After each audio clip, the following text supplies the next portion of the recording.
அனைவருக்கும் வணக்கம். இன்றைக்கி நான் வந்து முருங்கைக்காய் பொரிச்ச குழம்பு வைக்கிறேன். அதுக்கு என்னென்ன தேவையான பொருட்கள் பாருங்கள். முருங்கைக்காய் வந்து உடம்புக்கு மிகவும் சத்தானது. முருங்கைக்காய், முருங்கைக்கீரை அதிலெல்லாம் விட்டமின் சத்து அதிகமாக இருக்குது. இன்றைக்கி முருங்கைக்காய் பொரிச்ச குழம்பு, அதுக்கு தேவையான பொருட்கள்: முருங்கைக்காய் கட் பண்ணி வச்சுருக்கிறேன், வெங்காயம், தேங்காய், அரைக்கிறதுக்கு வந்து சோம்பு, மிளகு, கசகசா வச்சுருக்கேன். தேங்காய் ஒரு ஜாரில் போட்டேன். மிளகு, சோம்பு, கசகசா இதை நம்ம போய் இப்போ வந்து அரைச்சிட்டு வந்துடுவோம். பூண்டு, சின்ன வெங்காயம் இதெல்லாம் நம்ம போய் ஒரு மிக்ஸி ஜாரில் அரைச்சிட்டு வந்துடுவோம். முன்னாடி தேங்காய் அரைச்சிட்டு வந்தாச்சு.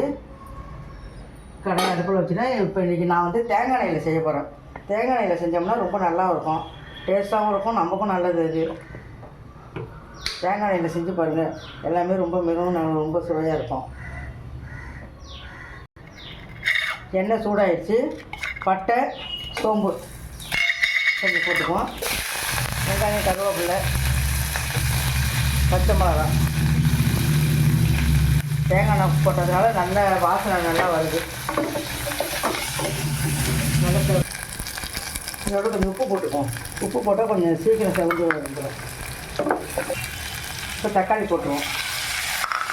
தக்காளி போட்டு நல்லா வதங்க விடுவோம். தக்காளி போட்டு கொஞ்சம் நேரம் அப்படியே நல்லா வதங்கட்டும். நல்லா வதங்க விடுவோம். ஒரு 2 நிமிஷம் நல்லா வதங்கட்டும் அப்படியே. இப்போ நல்லா தக்காளி வதங்கிடுச்சு. இப்போ வந்து ஓப்பன் பண்ணுறேன். இதில் வந்து கொஞ்சோண்டு மிளகாத்தூள் போடும். கொஞ்சம் போடுங்க, ஏன்னா பச்சை மிளகாய், மிளகு எல்லாம் போட்டிருக்கோம். காரத்துக்கு கொஞ்சோண்டு மிளகாத்தூள், கொஞ்சம் தனியாத்தூள் போட்டு நல்லா வதக்கி வச்சுருவோம். பச்சை வாடை போகிற அளவுக்கு கொஞ்சம் சிம்மில் வச்சுக்கலாம். வதங்கினதையும் நம்ம பச்சை வாடை போகிற அளவுக்கு கொஞ்சம் வதங்கியாச்சு. அதோட கொஞ்சம் நம்ம அரைச்சி வச்ச தேங்காய் விழுதை இதை போட்டுருவோம். இதையும் நல்லா கொஞ்சம் வந்து இது பண்ணி விடுவோம், செஞ்சு விடுவோம். கொஞ்சோண்டு மஞ்சத்தூள் போட்டுக்குவோம். கொஞ்சம் போட்டால் போதும், மஞ்சத்தூள் ரொம்ப தேவையில்லை. இப்போ எண்ணெய் பிரிஞ்சு வந்துருக்குது பாருங்கள். இதோட முருங்கைக்காய் போட்டுக்குவோம். அதில் கட் பண்ணி வச்ச முருங்கைக்காய் போட்டுக்கலாம்.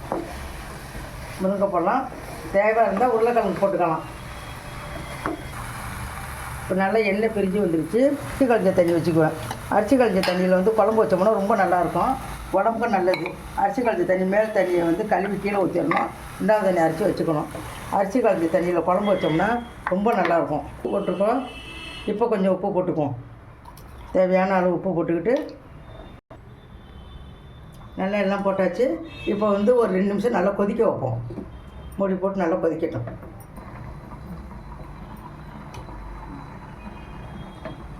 இப்போ குழம்பு அது நல்லா கொதி விட்டுருச்சு. முருங்கைக்காவும் வெந்துருச்சு. இப்போ ஸ்டவ் ஆஃப் பண்ணிவிடுவோம். ஸ்டவ் ஆஃப் பண்ணிவிட்டு கீழே இறக்கி வச்சுட்டு கொத்தமல்லி போட்டுருங்க மேலே.